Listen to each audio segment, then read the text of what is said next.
le coût de ce programme, il est quand même, c'est quelque chose, il faut qu'on en parle une petite minute. Alors, j'explique les amis. Comme vous pouvez le voir dans ce tableau ici, euh, ce programme, dans ses 4 composantes, c'est un total assuré, encadré là en rouge, de 1 469 000, 1 milliard 400, pratiquement 1 milliard et demi de dollars. Je ne vais pas aller dans les virgules, ça va perdre tout le monde. 1 milliard 4, c'est le coût total de ce projet. C'est-à-dire quand on additionne ces composantes, à savoir infrastructures socio-économiques, économie rurale et chaîne de valeur, renforcement des capacités locales, système géoréférencé pour le suivi. Tout ce que je vous ai expliqué là, on est dans un peu moins d'1 500 000. Ajoutez l'exécution et la gestion financière et coordination. Parce que oui, ces agences dont je viens de parler, ben, elles ne vont pas le faire pour nos beaux yeux. Hein. On a beau dire pourquoi on n'a pas donné aux Congolais. L'idée derrière, c'est quoi? La question derrière, c'est pourquoi on n'a pas fait que les Congolais puissent aussi quand même se retrouver dans ce marché-là, ce qui est tout à fait légitime. Eh bien, ces organismes, c'est-à-dire à savoir le BCECO, le PNUD et la CFF, eh ben, ils tirent ensemble, ils sont rémunérés à hauteur de 7% du projet total, c'est-à-dire 117 millions de dollars. Voilà un peu pour que vous compreniez. Ça n'est pas gratuit. Ils sont rémunérés à hauteur de 117 millions de dollars, toutes les trois comme ça, ce qui inclut la coordination, le suivi, l'évaluation, la communication, les frais des agences d'exécution, etc. Et puis, il y a un petit 5% qui est réservé aux imprévus. Donc, allez voir la ventilation du programme pour comprendre c'est quoi les imprévus. D'ailleurs, 1% dans communication est dans le 1% là. Bon, il n'y a pas que communication. Hein. Si vous 1%, il y a communication, suivi, évaluation, donc quelque part là, 1% du projet. Vous verrez qu'une des remarques qui vient le plus, c'est que le gouvernement n'a pas suffisamment communiqué. Donc, s'il y a un budget de communication, il serait bien qu'il soit quand même mis à profit pour communiquer. On vous dira que on n'a pas communiqué pour pas que ça ressemble à la propagande parce qu'on venait de loin, il fallait travailler puis montrer après. Moi, je vous dis, vous n'êtes pas obligé de croire ça. S'il y a un budget de communication, il faut communiquer. Parce que propagande ou pas, il y a toujours des gens, si on ne communique pas, ils ne s'approprieront jamais ce projet. D'où les caravanes motorisées que vous voyez passer dans le fin fond du pays, etc. Et donc, voilà, ça, c'est une image du projet. On est en train de parler de 1 milliard 600 millions. Donc, quand vous divisez par 145 territoires, ça nous donne 10 millions et quelques poussières par territoire. Chaque territoire, il y aura 10 millions et quelques poussières de dollars. Alors, il y a beaucoup de questions. On y reviendra la semaine prochaine. Est-ce que c'est juste? Parce qu'il y a des territoires où il n'y avait absolument rien. Cette égalité à tout prix, est-ce qu'il ne faudrait pas un peu d'équité? Pourquoi on saupoudre tout le monde avec le même montant alors que au fin fond d'un tel territoire, il n'y avait rien?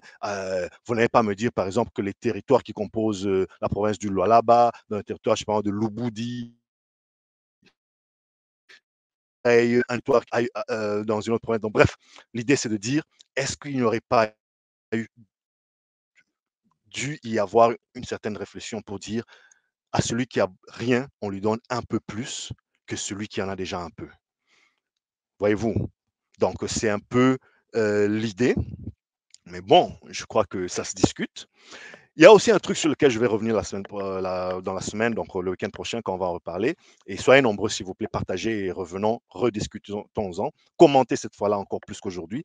C'est le côté. Il y a toujours cette, comment dirais-je, cette discussion presque philosophique de dire. Bon, elle est à la fois philosophique et concrète. Je vous explique. Il y a des gens qui, à ce jour, ne sont pas convaincus que le PDL 145T soit une bonne idée parce qu'ils se disent, ce dont notre pays a besoin, c'est une vision de développement, une vision motrice de développement à travers des projets structurants. L'essentiel, ça n'est pas de saupoudrer, de faire comme tu vois, quand tu mets du sel dans la nourriture ou du sucre, tu veux un peu que chaque coin de la marmite trouve quand même un petit quelque chose pour pas que la nourriture ne soit pas. Non, l'idée, certains disent que non, l'idée c'est faites un centre qui va attirer le développement de peut-être 3, 4, 5, 10 territoires. Ça peut être un grand hôpital de référence. Ça peut être un aéroport. Vous savez, si vous vivez en Occident ou même dans les pays africains, vous avez souvent un grand aéroport qui dessert les régions avoisinantes. Ce n'est pas chaque grande ville qui a son aéroport. Voyez-vous? C'est pour ça qu'on parle d'aéroport de tel, aéroport de tel, et souvent vous verrez, les aéroports ont même deux noms, le nom de deux comtés sur lesquels ils sont juxtaposés. C'est pourquoi? C'est parce que c'est un aéroport de référence qui dessert ces deux contrées, ces deux sous-régions, là, si vous voulez, ces deux territoires-là. Pareil pour les hôpitaux, pareil pour les universités, etc. Est-ce que c'est ce qu'il faut faire? Et puis, il y a l'autre camp qui dit, dans un pays où on manque de tout, presque partout, il faudrait que tout un chacun d'entre nous, avant de quitter cette terre des hommes, sente ne fût-ce que l'odeur du développement passer par devant chez lui. Parce qu'il y a des gens qui, de leur vivant, n'ont jamais vu une route, une vraie route, c'est-à-dire bitumée où passe une voiture. Pour beaucoup de gens qui m'écoutent ici, vous vous dites, mais c'est quoi ça, c'est comme histoire là? Mais il y a des gens pour qui c'est vrai. Il y a des gens qui n'ont jamais été dans une école avec des bancs, c'est-à-dire où ils s'asseyent sur des vrais bancs. Et c'est ça leur vie. Ils deviennent adultes, ils ne se sont jamais assis sur un banc à l'école. L'école, c'est avant tout, si on peut, c'est une sorte de paillote. Et puis, bon, voilà, le maître, il vient, il peut, et puis, voilà, c'est comme ça.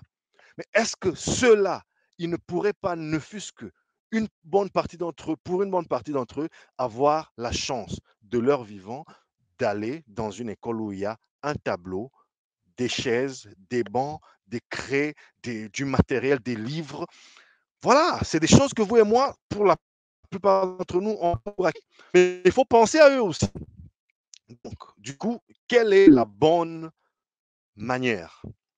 Je pense qu'il y a du vrai dans les deux, mais je pense, et ça c'est un débat, hein, c'est vraiment, je suis pas, là aujourd'hui on n'aura pas le temps de trancher. Je suis en train de me faire une religion là-dessus. Je pense qu'il faut à un moment avoir euh, des projets comment structurants. Parce que les projets structurants, c'est la branche, c'est la racine autour de laquelle vont se greffer, pardon, autour desquels vont se greffer plusieurs autres projets. Donc, par exemple, parfois, d'ailleurs souvent, c'est mieux de construire une bonne route de desserte agricole, de desserte locale, qui passe par 10 villages, juste une route, qui passe par 10 villages, plutôt que de construire un petit hôpital ici, un petit marché là-bas, un petit, je sais quoi, une école là-bas, alors qu'entre les deux, on n'a rien résolu comme problème. Parce que la route, elle va développer le commerce. Finalement, vous aurez la nourriture qui ne va plus pourrir dans un coin alors qu'il y a de la demande juste à 20 km. Mais 20 km, toi, tu vas te porter des tomates sur ta tête pendant 20 km? Voyez-vous?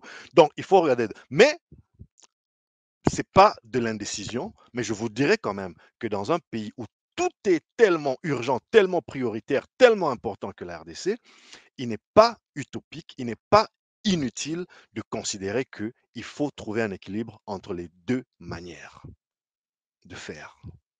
Ça n'est pas ne pas se décider parce que finalement, vous allez non, mais mouille-toi, t'es d'un camp. Non, non, non, non, on n'est pas dans un monde binaire où c'est ça ou c'est ça. Je suis juste en train de vous faire comprendre que il n'y a pas le camp de la vérité et le camp du mensonge. Je pense qu'il y a de bons arguments des deux côtés du débat. Et d'ailleurs, c'est pour ça que le PDL 145 territoires n'est pas le seul programme du pays. Ça, c'est un programme qui va tenter à sa moindre mesure de résoudre un certain nombre de problèmes.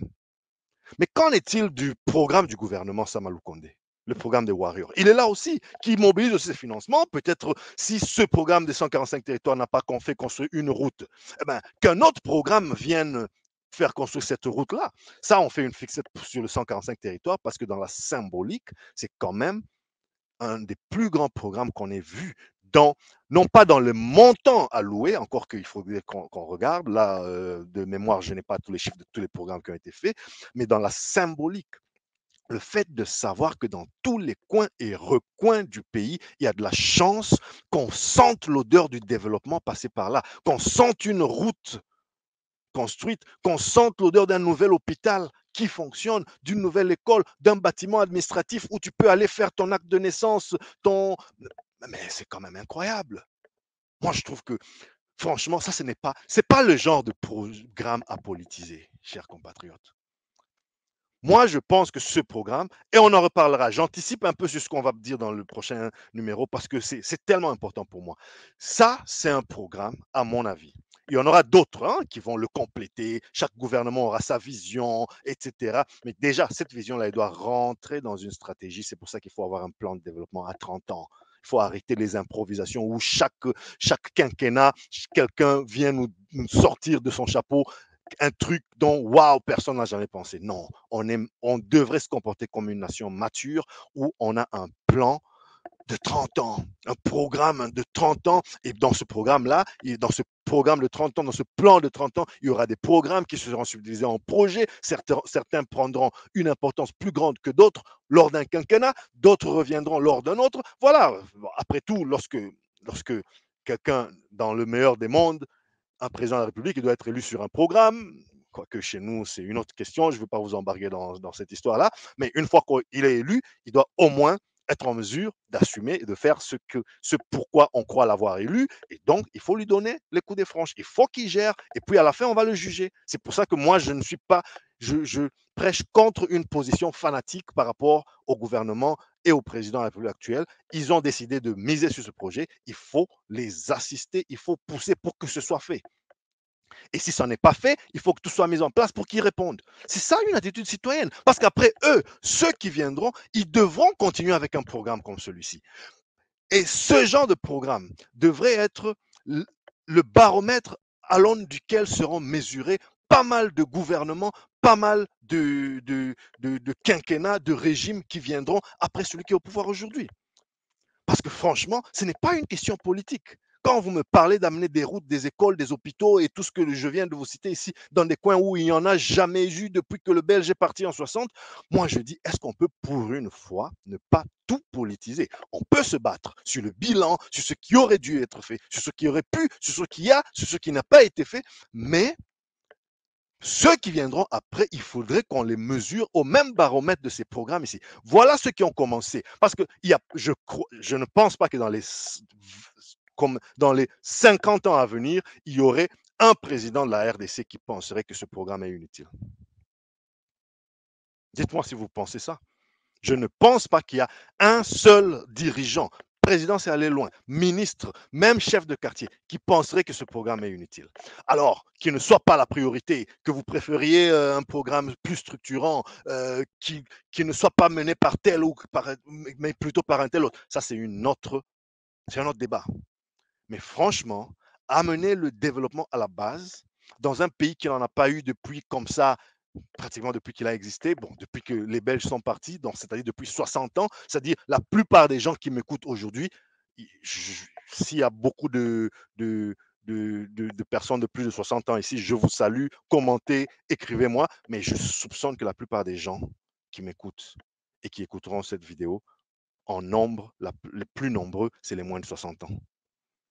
Donc, si vous avez moins de 60 ans comme moi, il y a des chances que vous ou quelqu'un de très proche à vous n'a jamais vu le vrai développement, y compris dans les grandes villes. Là, on parle local, 145 territoires, même dans les grandes villes. Parce que ce qui se passe dans une ville comme Kinshasa, comme Lubumbashi, si vous appelez ça développement, parce que vous n'avez jamais vu rien d'autre, je vous dis, tant mieux pour vous.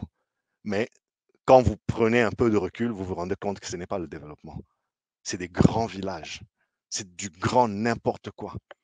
Mais avançons. Donc, venez pas me dire que non, le prochain président, il aura d'autres priorités. Quelles que soient ses priorités, lui aussi, il doit faire développer les territoires là. Donc, aujourd'hui, en attendant qu'un autre vienne, quand il viendra, soutenons ceux qui sont là. Et je ne parle pas de la personne, je parle des institutions en place qui vont dans le sens de pousser ce genre de programme. Moi, c'est ce que j'en pense. Dites-moi ce que vous en pensez. Voilà les amis.